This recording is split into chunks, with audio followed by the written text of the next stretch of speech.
Hi, everyone. Welcome back to a lecture on principles of strength and conditioning. In this lecture, we're going to talk about terms of muscular strength, power, endurance, as well as to get into general principles of fitness and talk through periodization, the importance of rest and recovery.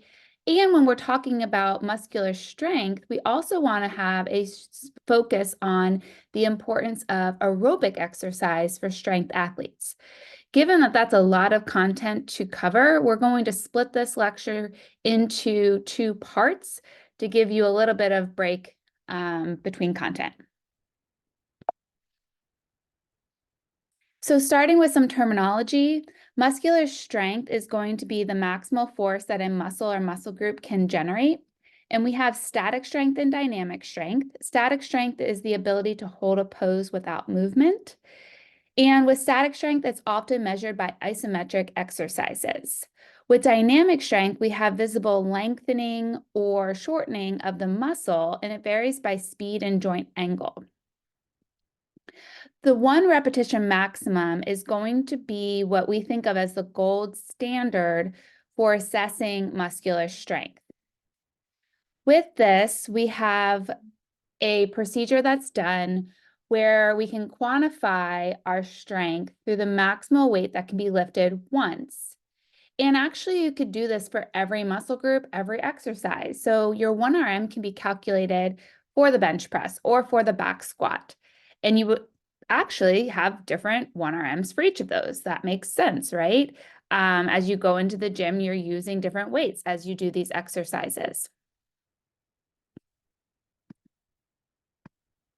The test design for the 1RM, probably a lot of you have done this in the past, whether through a class or through your training, but you want to start with a proper warm-up. And that might include getting the muscles warm through an endurance type activity, maybe walking on the treadmill, running a lap around the track.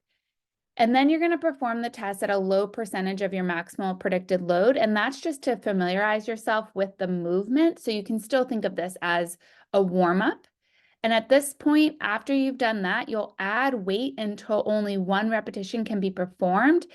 And in between each rep, you'll take a 1 to 5 minute rest and then try it again. When there's failure that occurs, you want to find a middle ground. So you'll look at your last attempt that was successful and compare that to the weight that was not successful and find somewhere in the middle and use that weight to try to lift through that 1 repetition.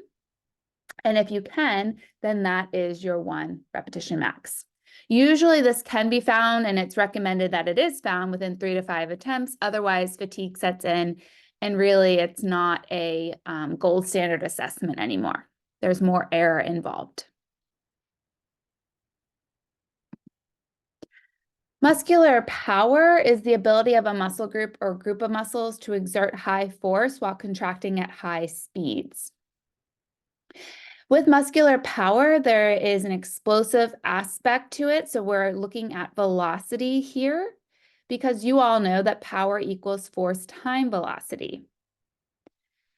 With muscular power, we really want to focus on proper form. And so we might actually start individuals who are beginners with body weight and just taking it through a fast movement before we add weight to it, because we want to make sure we get form correct before we start to increase the load in making sure that the exercise is safe.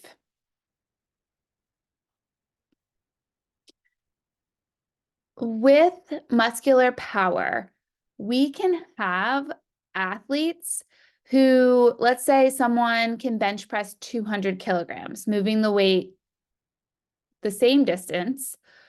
And when the one person does it, they do it in 1 second. And when the other person lifts 200 kilograms, they do it in 2 seconds. So what we can say is the individual who lifts 200 kilograms in 1 second has greater muscular power than the individual who still is able to lift 200 kilograms, but does it in 2 seconds. Muscular endurance is the ability of a muscle or group of muscles to perform repetitive contractions against a force for an extended period of time. The greater your muscular endurance, the higher number of repetitions you could complete. And so with muscular endurance, we are usually prescribing exercise with higher repetitions, lower weight. And so if it's prescribed at the number of repetitions at a given percent of 1RM, that percent 1RM might be 30% of your 1RM or 50% of your 1RM, depending on your experience level. We can see increases in muscular endurance as a result in gains in muscle strength. So by training for strength, you actually can see changes to your endurance as well as changes in local metabolic and cardiovascular function.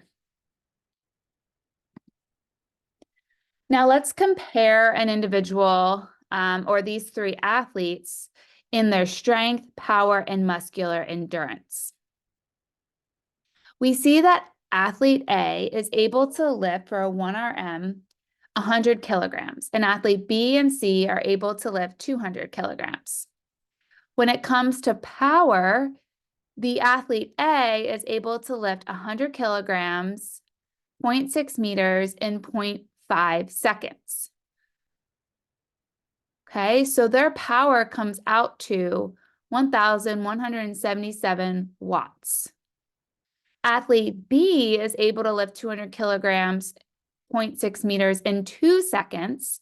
And so their power comes out to 588 watts. And athlete C is able to lift that 200 kilograms in 1 second, power 1,177 watts, the same as athlete A.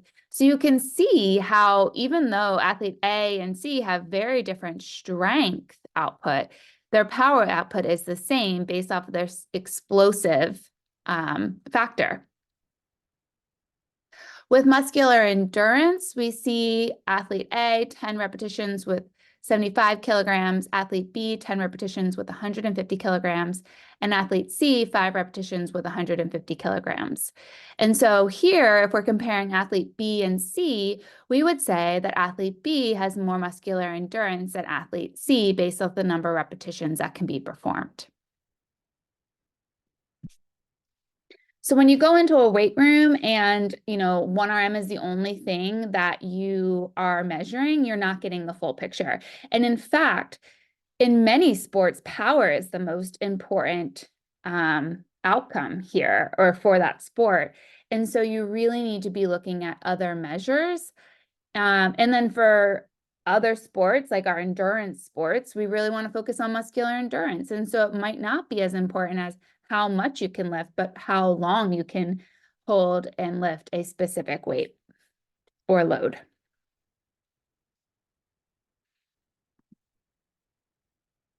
Anaerobic power is the ability to deliver energy for high intensity physical activity without oxygen. So remember, through some of our lectures, aerobic power is the highest oxygen uptake that an individual can obtain during dynamic exercise. And so oxygen is available to our large muscle groups.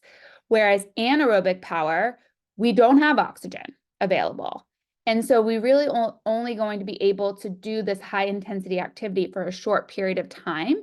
And it's going to result in blood lactate accumulation. So it's oxygen independent. We can measure our anaerobic capacity through really short explosive bursts of activity, like a Wingate test. And usually, or not usually, the limitation is our oxygen deficit. So accumulation of hydrogen ions from the buffering of our lactate that really give us a lot of muscle soreness. It changes our pH of the body and can, without stopping exercise, we could potentially lead to damage of our muscles. And that is why our bodies show signs of fatigue, and that causes us to stop.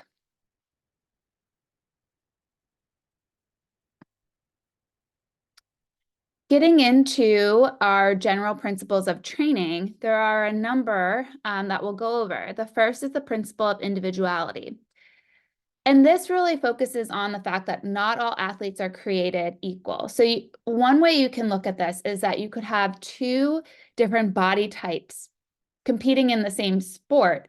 And one might say that one body type is the ideal body type for that sport. However, maybe it's a greater muscle mass that's getting the other body type to excel versus potentially a greater mitochondrial density, right? So not all athletes are created equal. There's always pros and cons.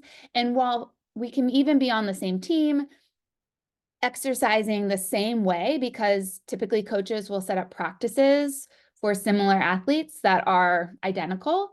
And even still, there are differences in how we compete and things like PR, right? Our personal bests and different things. And so that is because genetics plays a role. So you going out and being active and training, that is a huge part of it. It tells a lot of the story, but genetics does come into play. And there's a lot of funding right now going towards the study of genetics on performance, as well as genetics on the impact of exercise and on health outcomes, right? So some people with exercise will see they respond really, really well to exercise. And as a result, they will lower their LDL cholesterol. They will improve their fasting blood glucose measures. They will improve their blood pressure. They will decrease their risk of cardiovascular disease and certain cancers. Whereas others, they might be non-responders to exercise. Another thing that maybe you can wrap your mind around a little bit more, because you might see in, the gyms, or maybe there's even in a sport you've played in the past, some people put on muscle more easily than others.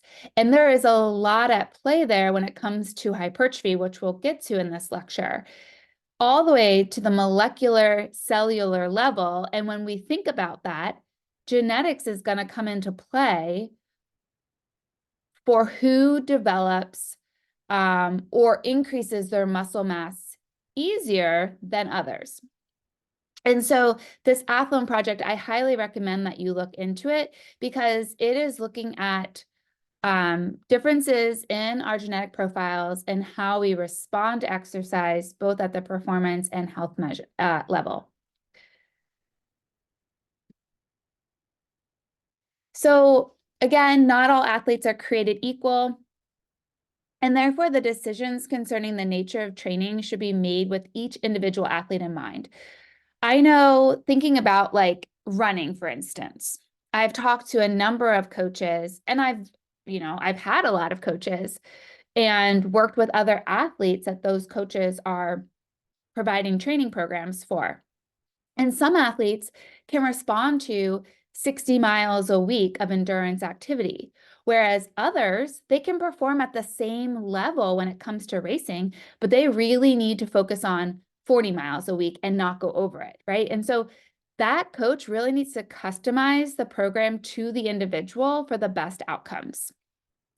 And when we think about physical therapy, decisions concerning what exercises should be prescribed to the patient, what rate of progression that patient should be on, all need to consider the goals of the individual, other factors of the individual. People are going to progress differently.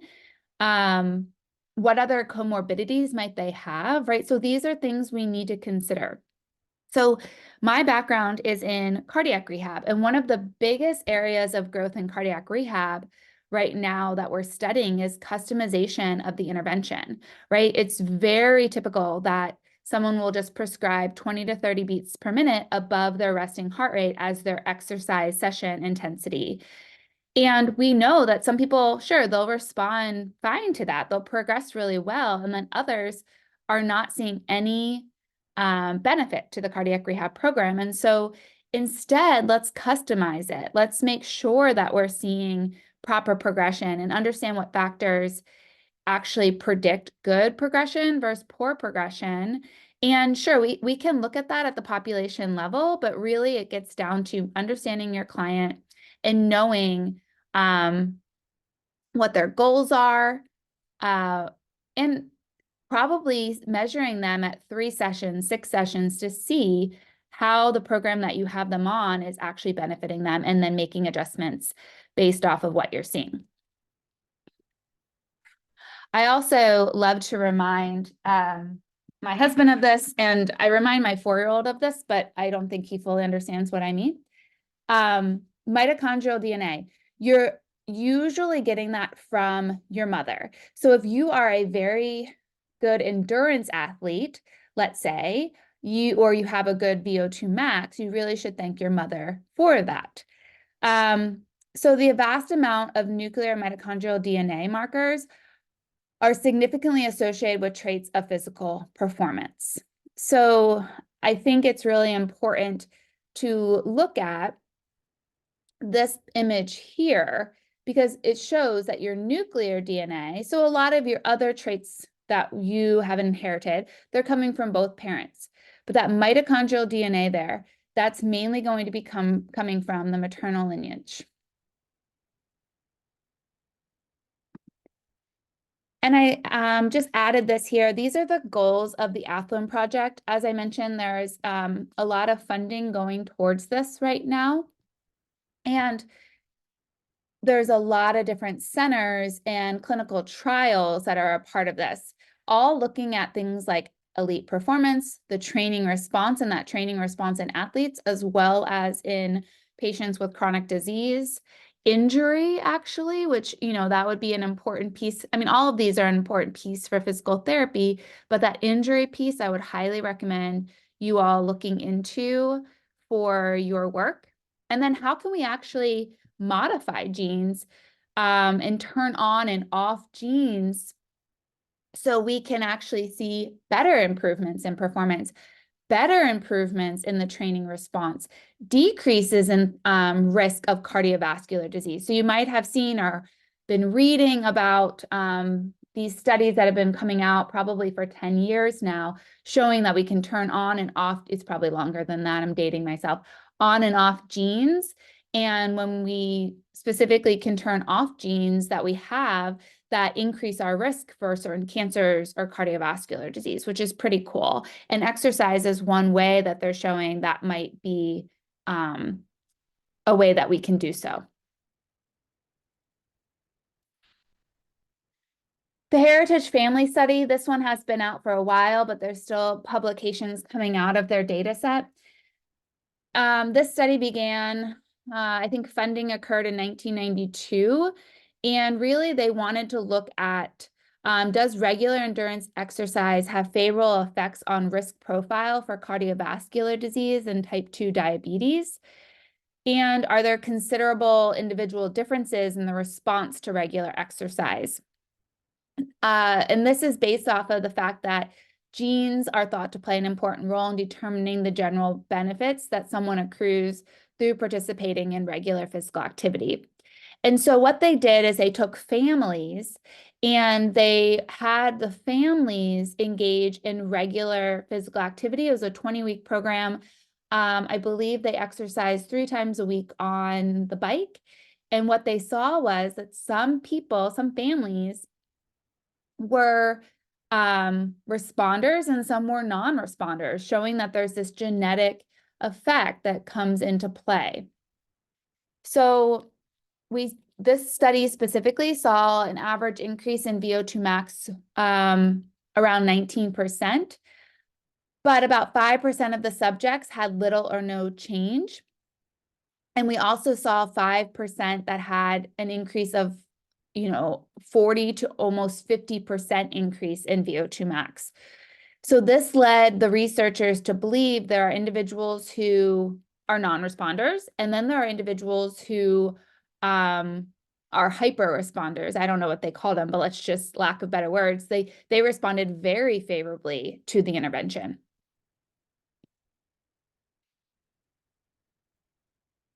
Okay, and what they really saw was even though some family members responded better than others, that there was 2.5 times more variance between families than within families for those gains in VO2 max. Now, like I said, that study was first funded in 1992, so it's been around for a while. And so since then, researchers have been trying to refute the myth of non-response to exercise training, saying maybe people just need to train a different way. And that still goes with the principle of individuality. If you think about your own training, maybe you've had a training program that just did not work for you. I know I have.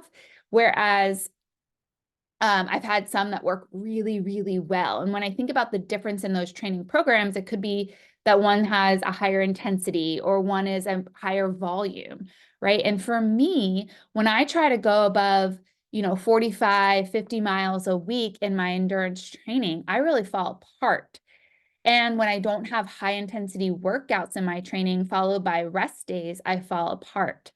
Right? So if someone were to put me on a high mileage, high volume training plan that just sort of said, okay, go run 7:30 pace every single day or 7:15 pace every single day, that wouldn't work for me. I wouldn't respond and actually see improvements versus, okay, how about you go and you do 2 workouts under 7-minute pace for the average mileage time, and you do 1 long run a week, but everything else is, rest, like recovery days. You're at 8:30 pace.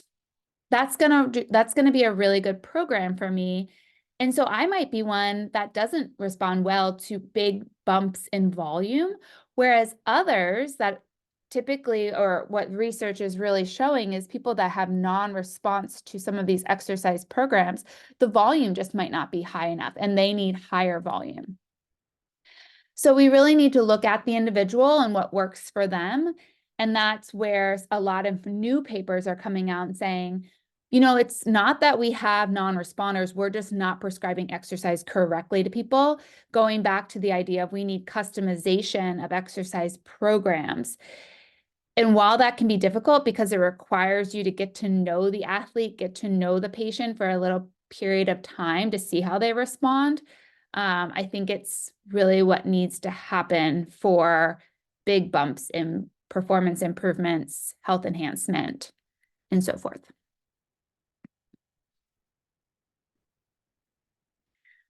Another principle of training is one you've probably heard of, but the principle of specificity. So according to this principle, exercise adaptations are specific to the mode, intensity, and duration of training. And the training program really needs to stress the physiological systems that are critical for optimal performance in a given sport in order to achieve specific training adaptations and goals. So the way that I explain this to the undergrad is, if you're going to go and your goal is to run a marathon, while it could be helpful to do some swimming, that should not be the only training that you do, right? Your training, you should be running, right? That's just a simple way to explain this. If you are focusing on your back squat and you go into the gym and you're doing bench press 3 times a week, that's not a smart training program, right? It's not specific to your goals. Okay, so here's just another example. Going out and running, we're not going to see and doing a lot of endurance type activity without muscular strength too. You're not going to see large improvements in hypertrophy and muscular strength.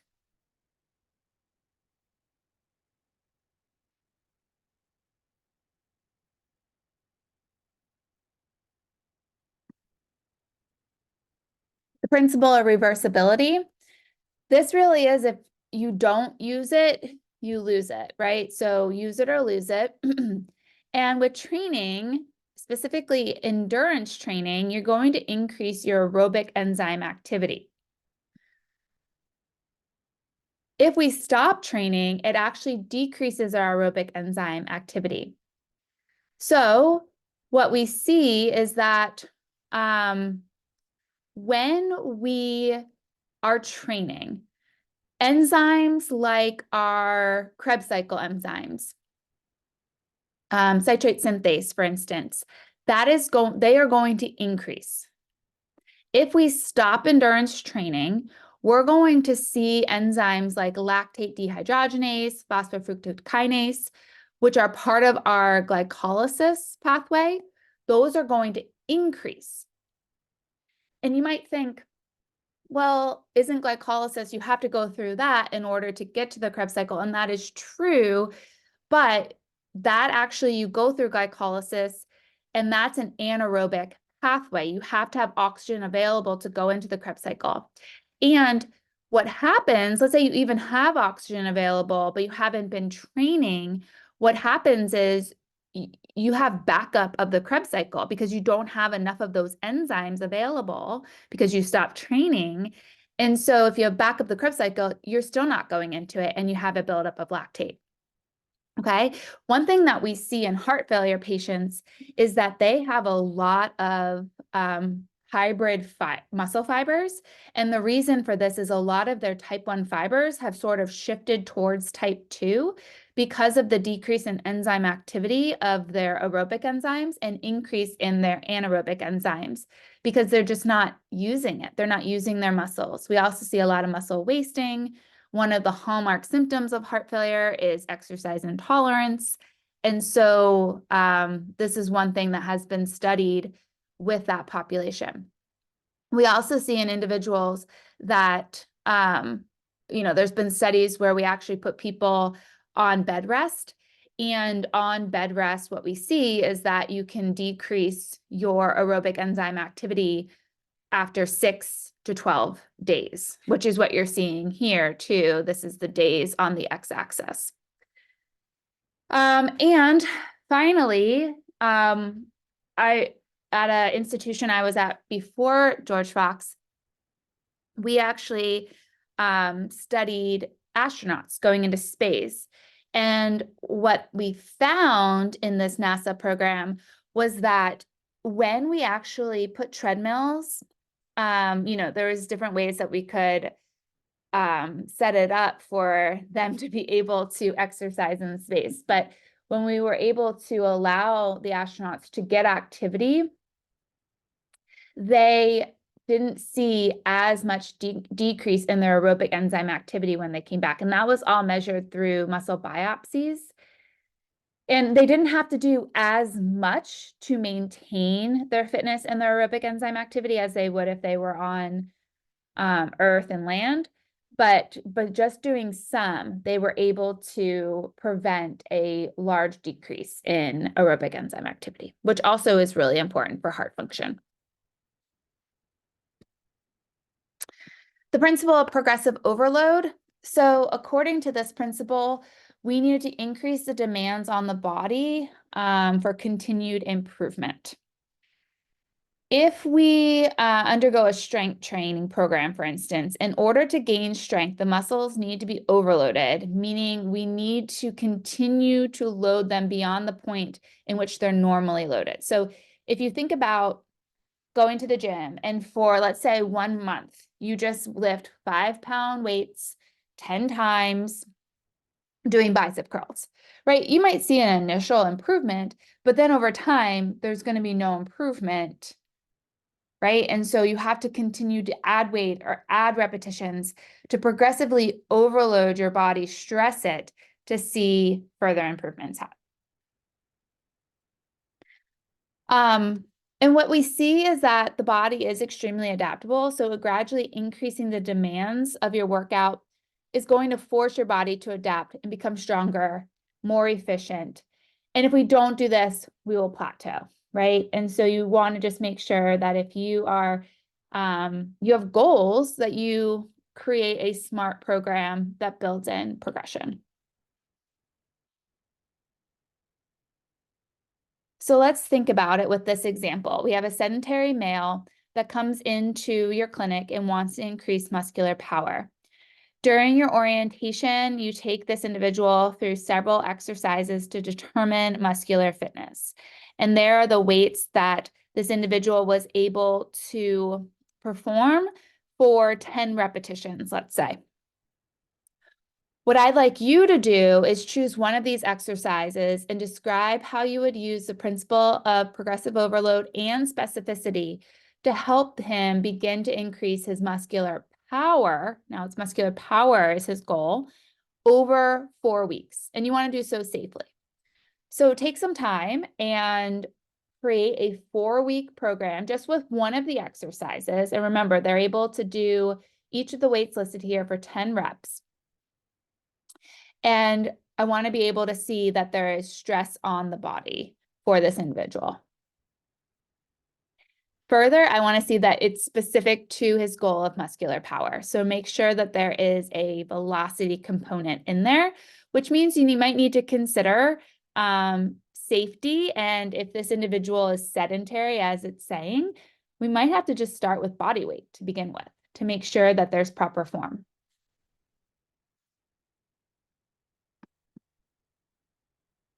And you can either turn that in to Dr. Brummett or email me specifically with it. And I'll get back to you with this looks great or, needs a little bit more work and consideration. With the principle of periodization, here the overall concept of training deals with the division of training process into specific phases. So we don't stay in the same phase of our training program throughout the entire 16 weeks, right? You have maybe a higher volume period followed by higher intensity, lower volume. And depending on how you're training, what you're training for, the periods might look a little bit different and how long they are, what the goal of that period is. But specifically, we're focusing on manipulating variables within these phases to make sure that the adaptations that are occurring really follow our desired goals. We don't want to, if we set up a program correctly using periodization, we are peaking at the exact right time. So I know a lot of people in the PT program are training for Eugene, and let's say they had a 16-week program. If they set it up poorly, they might be peaking this week.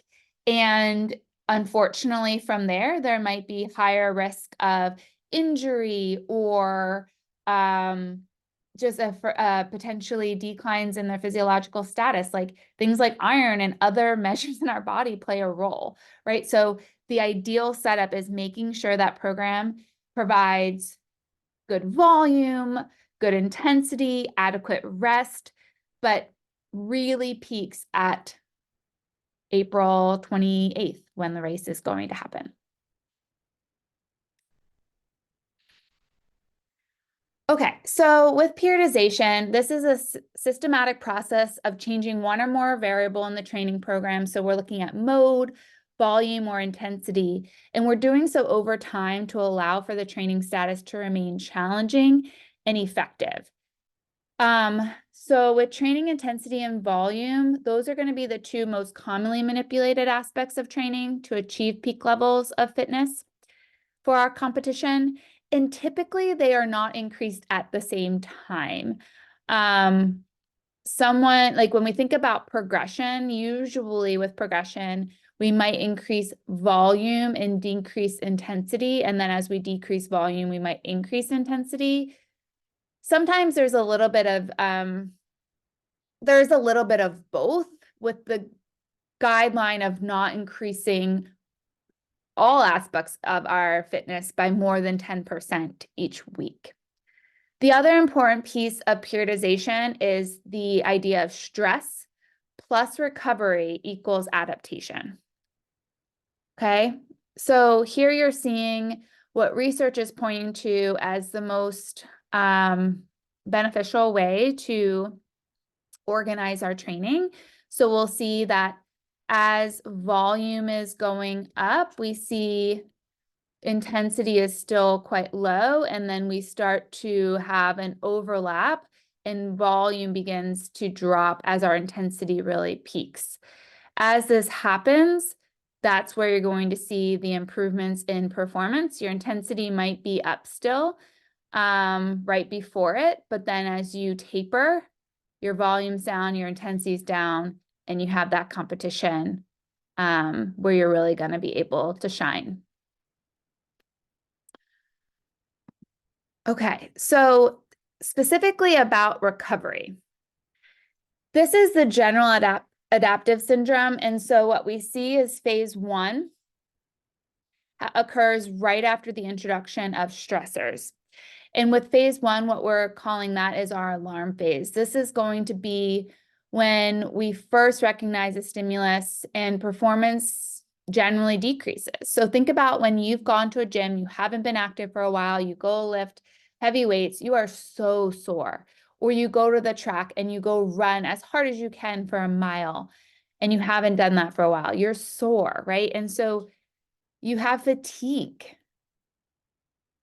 And what happens? Well, we either can continue every day and not take any recovery and continue just to stress our body, or we can recover. And recover does not mean that you just don't do any exercise at all. It might mean that you're running slower or you're lifting lighter weights, right? And so if that's the case and you're allowing your body to recover, you're in the resistance phase.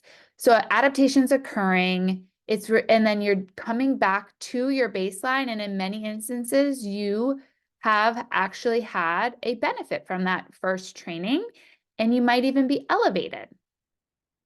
Whereas if you continue to press on and stress your body, and there's this overuse or overtraining that's occurring, you are in 4, which is our overtraining phase. So those are when the stressors are too high and performance is actually suppressed because overtraining syndrome is occurring.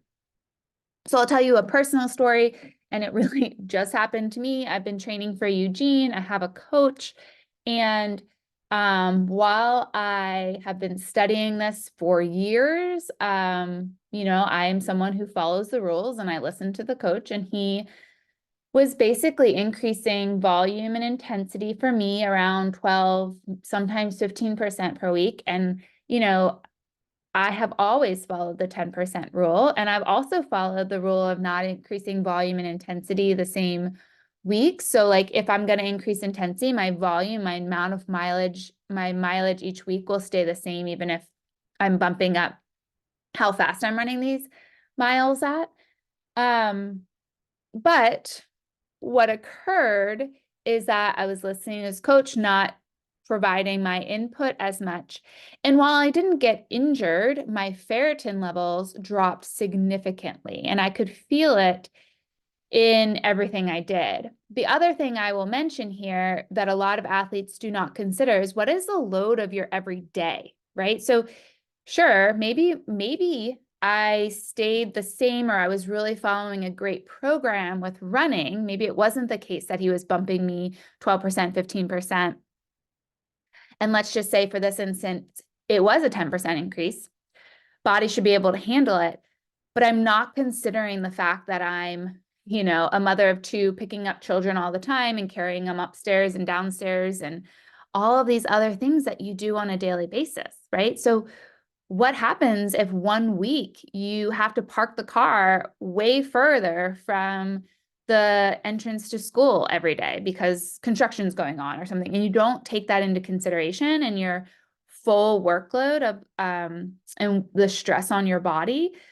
That actually can play a role. So those are important things to consider, and maybe something to look at when you are training. Like, what's your step count every day? What's your body battery at? I mean, I know these watches are giving you that. So if 1 week you just are at the same training level, but you have a higher step count because of everything else you're doing, something to consider. Okay, so back to this.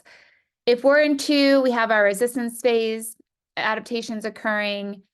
You're returning to baseline or even overshooting baseline, becoming more fit. And then if you're following it correctly, you're now in the super compensation phase. You're at a new level of performance capacity. And if we continue to follow this, you'll continue up and up and up until your competition where you're really able to shine and you're at your peak. Periodization principles. So with this, your training involves progressive overload, so bringing in these other principles of training. And the progressive overload is going to be in the form of more weight, sets, reps, faster pacing, longer distances. What makes your workout harder, really? Your training shifts from less specific to more specific activities as you progress through your plan. So one example of this would be if you're training for a weightlifting competition, you're progressing from lighter weights and higher repetitions to heavier weights and lower reps. That's more specific to your goal.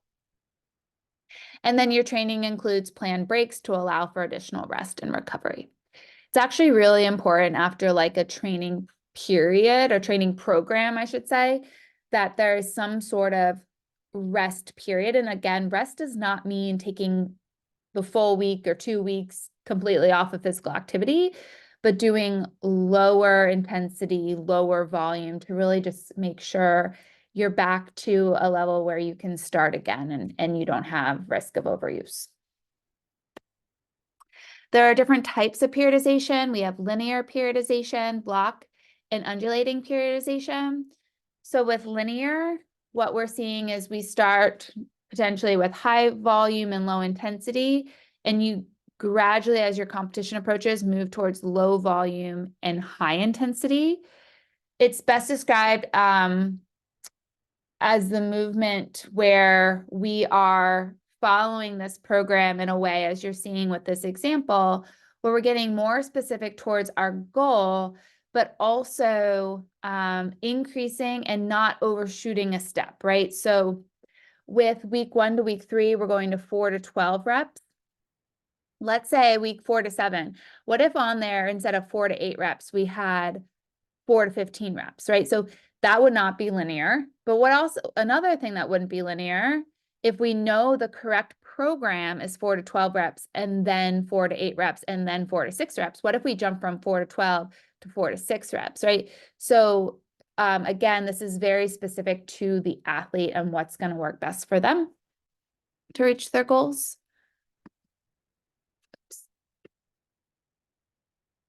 Sorry about that.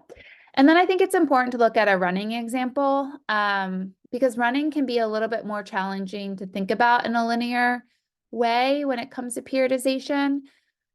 But with this, again, you're getting towards your goals of race pace, mileage, and you're doing so in a way where you are increasing intensity and volume in a proper rate each week or each couple of weeks, okay? So here you're seeing week 1 through week 4 workouts, and you'll see that there's an increase each week towards that intensity goal.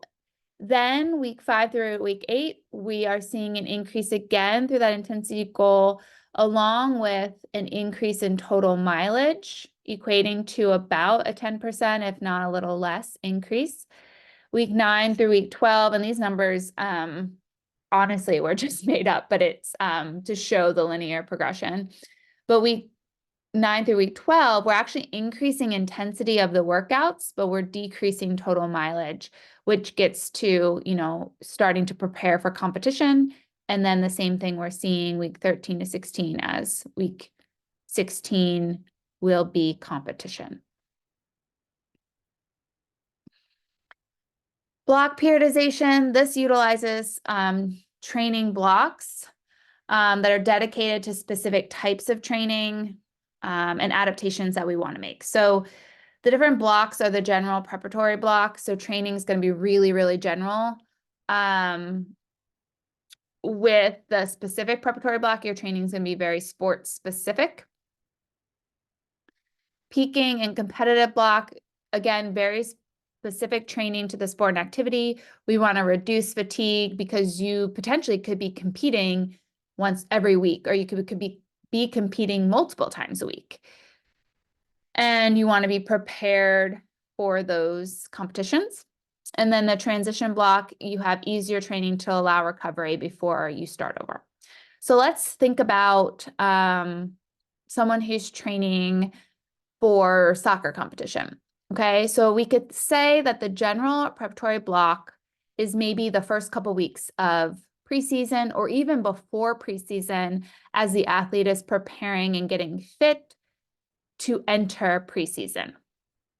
Okay, then the specific preparatory block might be, you know, the last couple weeks of preseason, or again, maybe it is preseason where we're doing really sport specific training and we're focusing on potentially different drills and plays that would occur in the game. Peaking and competitive block, this is going to be really specific to potentially what the team is lacking on. Maybe it's like practicing corner kicks or when there is a specific play that is occurring, trying to get someone off sides, right? And the idea here is maybe the scrimmages that are occurring are really light. There's lots of stop in the play to reduce fatigue, and they're not long either, right? And then that transition block would be after competition's done, the athletes are potentially no longer practicing as a team. And as a result, the athletes might be told, you know, go out and do some cross training a few days a week, keep it light, heart rate not above 140 beats per minute, right? So that would be an example of using block periodization. And then when we say, oh, there you go, there's the example I just walked through. I'll provide another example. Let's say we have strength athletes and weightlifters. So the general block might be like hypertrophy. The specific preparatory block, that might be where we're really focusing on strength. And then the peaking block is often where we're doing like heavy singles or doubles. And then transition would just be taking some time, doing more potentially lighter weights and getting ready again for that general block where we're focusing on hypertrophy again. And with strength athletes, a lot of times nutrition follows these blocks too.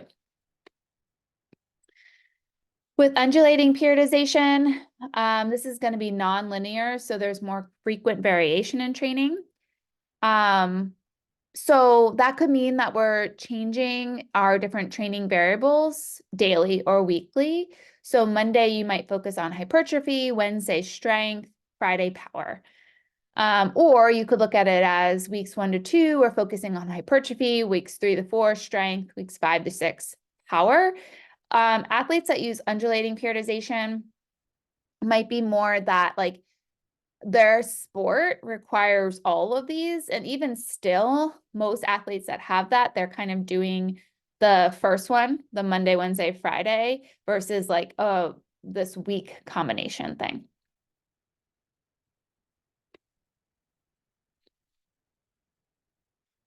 Again, I hope this is a refresher, but the different training phases that we can look at, we have our macro cycle. This is going to be the longest phase as you're seeing.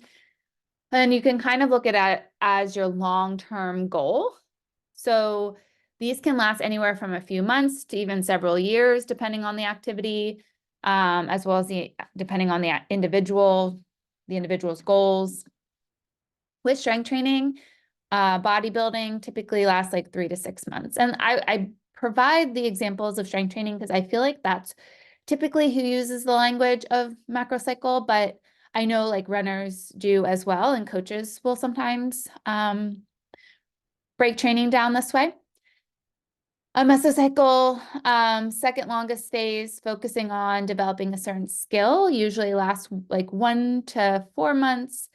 So again, with strength training, there's usually a couple mesocycles within each macrocycle.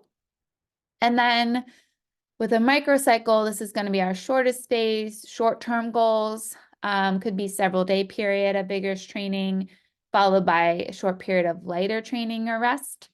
So it's usually thought of as like a week's worth of training.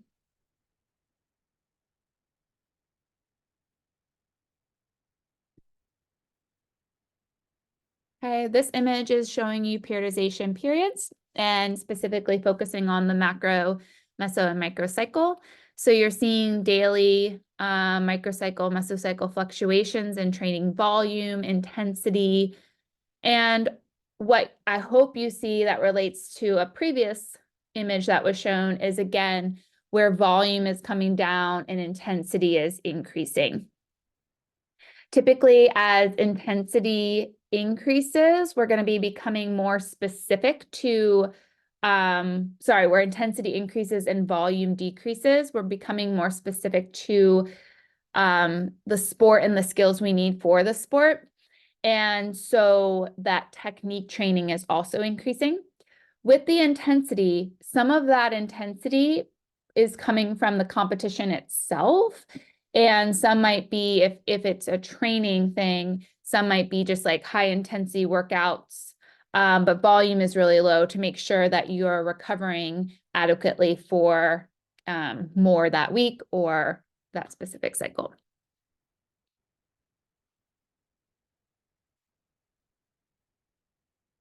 And then the traditional fitness fatigue paradigm, this starts with the observation that performance tends to reduce immediately after a workout and then stays reduced for up to a few days after in some cases. So this could be related to delayed onset muscle soreness, just fatigue that came from how intense the workout was. However, after the initial reduction, there's a rebound in performance that improves as we become more fit. So it's really this beautiful balance, sometimes messy balance, of getting our fitness to a level where we can actually compete at our peak and be prepared and not fatigued from all the exercises we're doing to try to become more fit, right? So with this curve, what you're seeing shows that performance of preparation for competition is really the sum of the two curves, one representing the fatigue effect and the other representing the fitness improvement. And only when the fatigue effect has dissipated is it possible to really see the fitness effect. So sometimes, let's say you are doing all these workouts and you try to go do, let's say you're doing workouts every week and you have them Wednesday and Saturday. And for whatever reason on Saturdays, you cannot get it to click.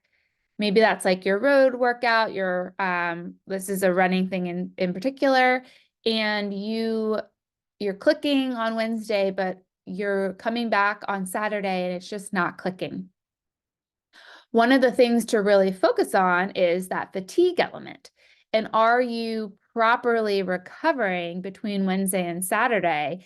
And if not, you might need to bump your Saturday to Sunday or something like that in order to really see the fitness effect. Okay, and then finally, the importance of recovery. So I just mentioned, as we were talking about, what are you doing to make sure there's proper recovery? Recovery does not mean being sedentary. In fact, a lot of athletes who are trying to recover, if they're sedentary and they're not doing anything, it actually could lead to stiffness and not a great bounce back when you do your next workout. But you do want to significantly reduce the amount of weight and volume that you're training at or pace that you're training at. You want to provide the body a break from workout so you can recover faster and better. So this might mean cross training. It might mean if you're running, it might mean walking one day. If you're strength training, it might mean lighter weights. And then how often that you need recovery depends on the type of training and your nutrition status. And now this doesn't mean just like one recovery day. This would be like out of your program, what is like 1 week that you need like a full recovery week where you're just doing lower volume, lower intensity. And so with resistance training with proper nutrition, you might need a recovery week every 8 to 10 weeks. If you are doing resistance training and there's a calorie deficit, then that recovery window where you need to have lower volume intensity might come every 6 weeks. And then with high endurance training, you might see a recovery week every 3 to 5 weeks to allow your body to properly adapt. And what we're seeing with this example is that we see every 4 weeks, there is a rest week. So that's following the high endurance training protocol where we see a rest week every 3 to 5 weeks. Okay. So we're going to end there. And then in the next lecture, we're going to focus on resistance training program considerations. So we'll talk soon. Thanks.